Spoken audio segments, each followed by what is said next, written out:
Been a lifetime Les Paul guy. I've bounced around a bit. I love all guitars. Yeah. I'm down for owning one of all guitars. But I started with a Les Paul when I was a kid, and Goldtop was my first good one. And I just I went around the circles a little bit. I really got into Jacksons and Charvels when I was a kid. Sure. Later, I had a Strat actually prior to that, and but eventually Fender, I love. Eventually, I started playing Les Pauls again when I started working with Ronnie James Dio. Sure. And I noticed in some live recordings that we did that the Les Paul was it was huge. Right. It was like a really fat sound. And so I kind of went back to him, and I got a Goldtop, got a couple of Goldtops that remind me of when I was a kid, so I love it. So do you still have your original one you had when you were a kid? No, I butchered that one. It was a 73 Deluxe. Sure. And I routed it for pickups and did a bunch of stuff. So you do, everybody did back then, yeah. And once I got away from that, I started, when Eddie came out with the whammy bar, making it so important for his sound, I wanted to get a Strat with a whammy bar, and I gave up the Les Paul to somebody. Yeah. But you get all these almost whammy-esque effects just with your bends and hands, and it's really awesome. I mean, on that guitar, it's pretty incredible. Well, that's one thing about a non-tremolo situation is that you can do a lot of cool things tuning-wise, like on the go. You can do it.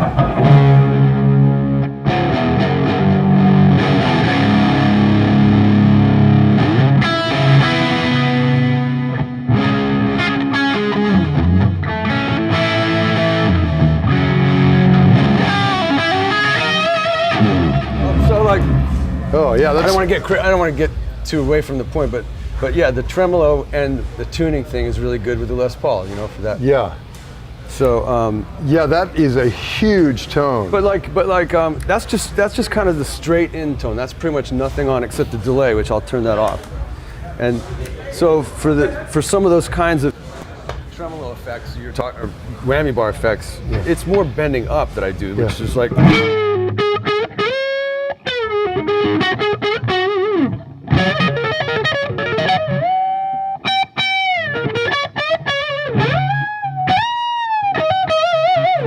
Stuff like that, But God, it's great.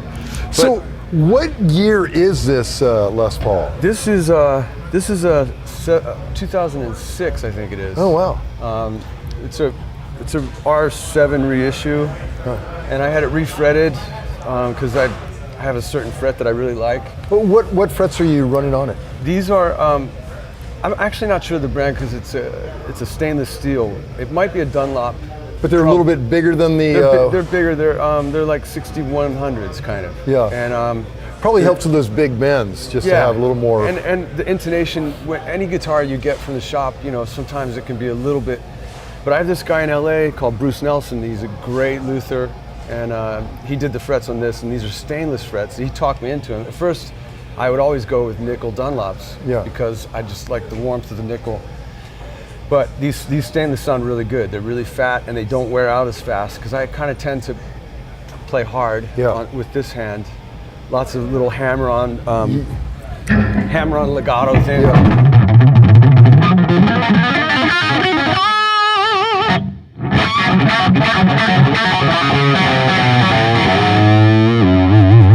So I'm kind of dig in all the time.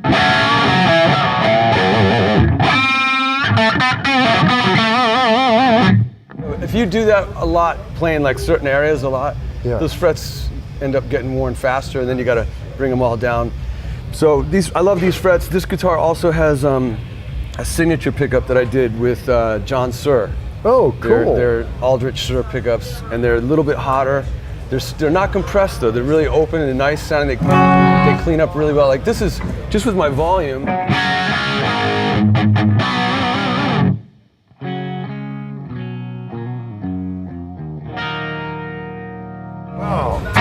So I love these pickups. They're available. You can contact Suhr Guitars and get them. And then what else about this guitar? When he did the frets, he put a new nut on it, and I had some old 70s knobs I stuck on this. Oh, cool. And, and then the last thing is the black pickguard I started doing because I bought this guitar actually. This is another guitar. It's pretty much identical, but this one has been relicked. As you can see, it's really it's all beat, but it freaking plays amazing. It sounds awesome. And when I bought it from Cowtown Guitars in Las Vegas about 3 or 4 years ago. He didn't have a white pickguard, the original pickguard for it. So I said, well, do you have any pickguard? And he goes, I got this black one, you know. If you want. I go, stick it on there. At least I can play it because I'm used to anchoring off the pickguard with my picking. Yeah. And so I started to look at it. I'm like, it really ties in with the headstock and I really love it. It's like having a black eye, so I called it the Black Eye Goldtop. And I started to really like that, so that when you saw a Goldtop sitting around, and if it had a black card, chances are it might be mine. Yeah, that's great. So I started putting them on all the Goldtops I got. So, and that has the same setup, same pickup, frets, same frets, same neck, same everything. The only difference is the knobs. Is there a preference, or you love them both equally? Actually, I love that one, but it was getting a little more beat up than I wanted to on the last tour, so I brought this one out. Yeah. And I have a couple others at home. I have an original, it's one of my original ones from when I was in Whitesnake and Dio. Yeah. That I broke the headstock a couple times on it, so I decided to retire that one. But it's a really killer Goldtop, and it's got a bunch of signatures scratched on the back of it. Oh, cool. From like Tony Iommi and Lady Gaga, all these different people. How cool. So I actually have a Sunburst that's got Jimmy Page's initial scratched. It's perfect. It's really cool. I was like, Jimmy, I don't want to bother you, but would you scratch your initials? And he's like, yeah, man, never done that before. Yeah, dude. So he took a fork and he did it like this. He went J just did a J, and then you just put a hook on the top for P. And that's great. So when he turned 70, I retired that guitar because it was getting a little belt buckle rash too. Sure.